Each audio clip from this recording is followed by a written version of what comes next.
Selamat datang di 46M. Kali ini, saya ingin menampilkan sebuah film misteri dan thriller berjudul Exam yang rilis tahun 2009. Selamat menonton ya. Film ini diawali dengan memperlihatkan 8 calon karyawan yang sedang bersiap mengikuti ujian untuk seleksi masuk di perusahaan besar. Sebagian pelamar tampak menyemangati diri sendiri dan sebagian lainnya merapikan penampilan sebelum memasuki ruangan. Ruang ujian tampak minimalis dengan meja yang terpisah satu sama lain dan dilengkapi kamera canggih untuk memantau semua aktivitas di ruangan. Setelah semua kandidat duduk, satu orang security yang sudah dilengkapi senjata masuk ruangan. Kemudian, masuklah seorang pria yang memperkenalkan dirinya sebagai pengawas. Tanpa menyebutkan namanya, dirinya mengapresiasi semua kandidat yang sudah melewati tahap sebelumnya dan sampai di tahap akhir ini. Dirinya mempertegas, jika mereka lulus ujian ini maka mereka akan bekerja di perusahaan ini. Sebagai aturannya, pengawas mengatakan bila hukum yang dipakai di ruangan tersebut adalah hukum perusahaan, yang berarti hukum negara tidak berlaku di sini. Mereka tidak diperbolehkan berkomunikasi dengan security, maupun pengawas serta mereka akan didiskualifikasi bila dengan sengaja atau tidak, merusak kertas ujian dan keluar ruangan apapun alasannya. Waktu yang diberikan untuk mengerjakan ujian adalah 80 menit dan hanya ada satu pertanyaan yang harus dijawab. Pengawas kemudian bertanya, apakah kalian memiliki pertanyaan? Ketika tidak ada yang menjawab, penghitung waktu pun dinyalakan lalu dia keluar ruangan.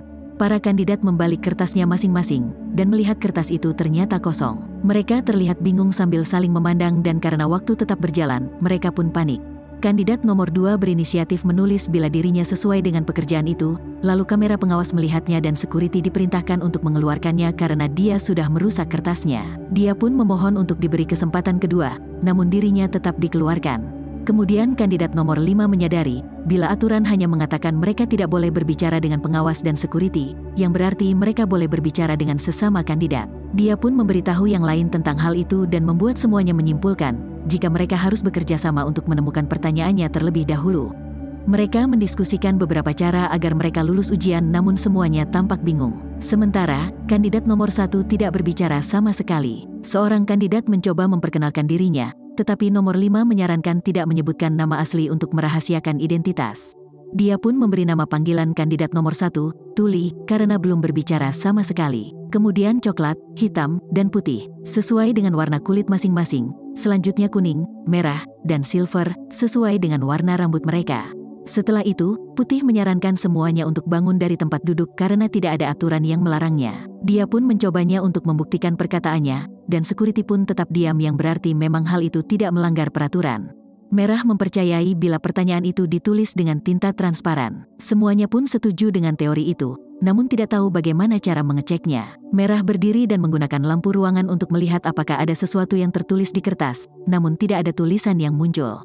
Dirinya pun meminta agar yang lainnya memeriksa kertasnya sendiri, karena pertanyaannya mungkin hanya tertulis pada satu kertas. Semua orang melakukannya kecuali si Tuli yang tetap diam di kursinya, dan Putih pun mengambil kertasnya lalu memeriksanya ke lampu. Ketika hasilnya sama saja, si hitam menyarankan untuk menyinari dengan sinar ultraviolet dan mereka pun mulai mencari saklar yang barangkali tersembunyi di ruangan itu.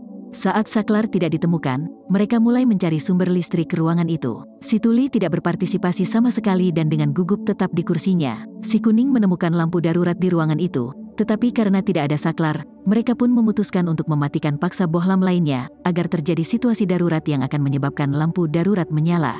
Si coklat menyela dengan mengatakan bila hal tersebut cukup beresiko. Mereka pun melakukan voting dan akhirnya diputuskan untuk tetap melanjutkan rencana itu. Setelah memecahkan semua lampu di ruangan, tiba-tiba lampu darurat berwarna biru kemudian menyala.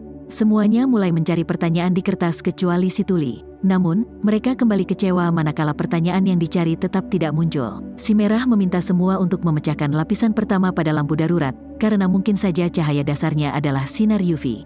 Dengan menggunakan sepatu hak tinggi untuk memecahkan lapisannya, cahaya dengan warna lain pun terlihat. Namun, kekecewaan kembali muncul manakala cahaya itu juga tidak membuahkan hasil. Sekarang, mereka hanya memiliki waktu 60 menit yang tersisa.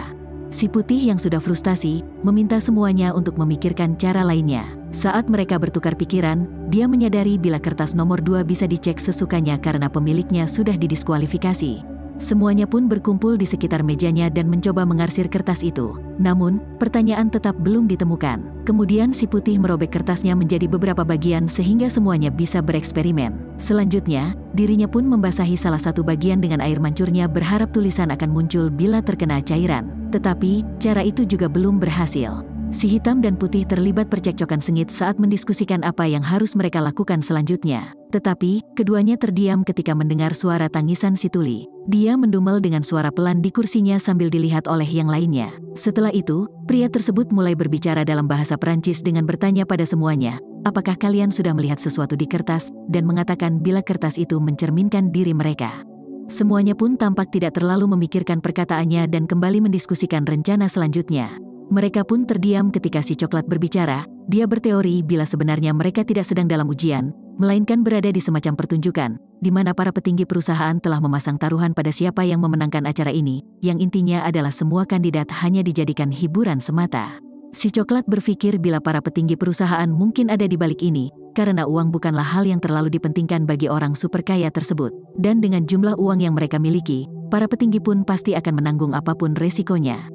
Kemudian, semuanya mengeluarkan ide yang ada di kepalanya. Beberapa berpikir bila pengawas mungkin adalah petinggi perusahaan, sementara yang lain masih tidak yakin bila yang membuat ujian aneh ini adalah petinggi perusahaan. Mereka pun mulai tertekan dengan keadaan dan saling merendahkan. Silver dengan percaya diri, mengatakan bila tidak ada petinggi perusahaan yang mengawasi ujian ini, karena para petinggi perusahaan pasti tidak terlibat secara langsung, walau memiliki kekuasaan penuh pada perusahaan.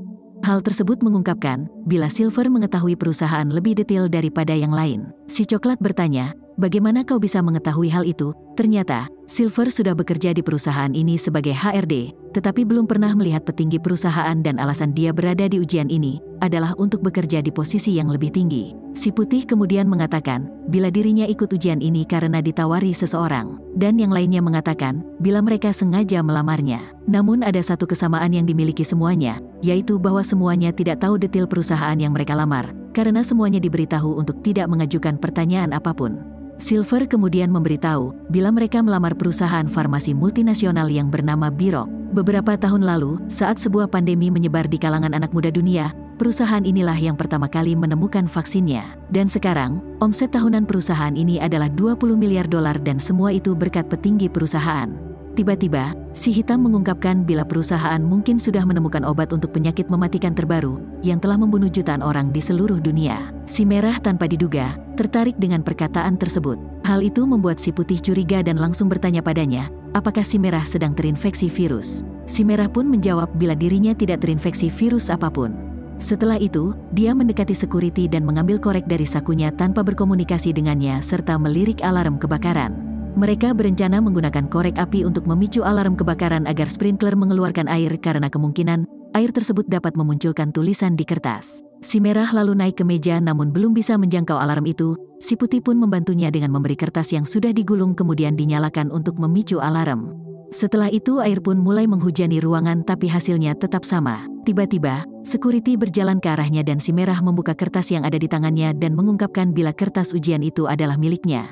Si putih ternyata sudah menjebaknya dan security pun menyeretnya keluar sambil memaki-maki si putih. Setelah itu, si hitam yang marah berkata kiasan bila dirinya akan mematikan lampu si putih. Tanpa diduga, kalimat itu membuat lampu padam dan mereka pun menyadari bila lampu bisa dioperasikan melalui perintah suara. Semuanya pun saling mengingatkan untuk berhati-hati dengan yang akan dikatakan. Ketika si tuli mulai merengek lagi, si putih dengan tega duduk di depannya dan menggertaknya, sambil menyuruhnya untuk merobek kertas lalu memakannya yang membuat security menghampirinya dan mengeluarkannya. Dengan hanya tersisa 5 kandidat, si hitam melaknat si putih karena melakukan cara yang menjijikan. Tetapi, dia mengatakan seharusnya yang lainnya berterima kasih padanya, karena telah mengurangi persaingan dan mengaku bila sudah mengetahui pertanyaannya, namun tidak mau memberitahu yang lain. Si hitam pun langsung marah dan menghajarnya dengan satu pukulan. Mereka pun lalu mengikatnya di kursi dan menutup mulutnya dengan dasi. Beberapa saat kemudian, si putih sadar dari pingsannya dan ingin meminum obatnya sambil mengatakan bila dirinya memiliki penyakit yang mewajibkannya minum obat tiap 1 jam sekali. Si hitam mencoba mencari obatnya namun tidak menemukannya. Hal itu membuat semuanya berkesimpulan, jika si putih hanya membuat alasan agar mereka membebaskannya. Si putih mengatakan pasti ada seseorang yang mengambilnya dan berjanji untuk memberitahu semuanya tentang pertanyaannya jikalau obatnya yang berbentuk pil dikembalikan. Kemudian si putih pun kehilangan kesadaran dan mulai kejang-kejang. Sebagian percaya bila si putih sedang berpura-pura, tetapi si hitam mengatakan bila kejang-kejang itu memang sungguhan. Mereka pun mulai mencari pil yang dia katakan namun belum berhasil menemukan. Dengan 15 menit waktu tersisa, mereka saling menggeledah satu sama lain. Si Silver mencurigai bila si Coklat menyembunyikannya dan ternyata benar, karena dirinya menemukan pil itu di permen karet yang ditempel di bawah meja. Dia pun mencoba memasukkan pil itu ke si Putih, tetapi si Coklat membuangnya ke saluran air. Saat yang lain mencoba mengeluarkannya, si Silver yang panik berteriak ke kamera dan meminta pengawas untuk menyelamatkan pria tersebut. Namun karena dia berkomunikasi dengan pengawas, dirinya pun didiskualifikasi. Setelah Silver dikeluarkan, si Kuning mengeluarkan pil itu menggunakan penjepit rambut dan menyelamatkan nyawa si Putih serta melepaskan ikatannya. Setelah si Putih pulih, mereka menanyakan pertanyaan yang dia ketahui sesuai janjinya. Si Putih pun mengatakan bila jawabannya adalah kandidat itu sendiri, karena menurutnya sebenarnya tidak ada pertanyaan yang tertulis, tetapi kandidat yang tersisalah yang menjadi jawabannya. Semuanya pun terlihat ragu dengan perkataannya. Tanpa diduga, si Putih berlari ke security untuk mengambil senjatanya. Namun, si Hitam segera mendorongnya dan mengambil senjata itu. Lalu mengarahkannya ke si Putih sambil menjelaskan bila dirinya hanya ingin agar senjatanya tidak dipegang oleh si Putih. Melihat ada kesempatan, si Putih pun menyerangnya dan merebut senjata itu. Namun, saat akan digunakan, ternyata senjata itu memiliki pengaman sidik jari dan dia pun dengan cerdik menggunakan tangan security, lalu mengarahkannya pada yang lain. Dia mengancam yang lain untuk segera keluar dari ruangan sehingga dirinya bisa memenangkan ujian. Si Coklat tidak melawan karena merasa takut dan keluar sendiri, sementara si Kuning yang ketakutan, perlahan berjalan keluar tapi tanpa diduga, dia berteriak matikan lampu yang menyebabkan ruangan menjadi gelap dan si Putih menembak asal. Saat lampu kembali menyala, si Hitam tergeletak di lantai dengan luka di dadanya. Si Putih kemudian memeriksa sekeliling dan melihat si Kuning masih belum keluar sepenuhnya.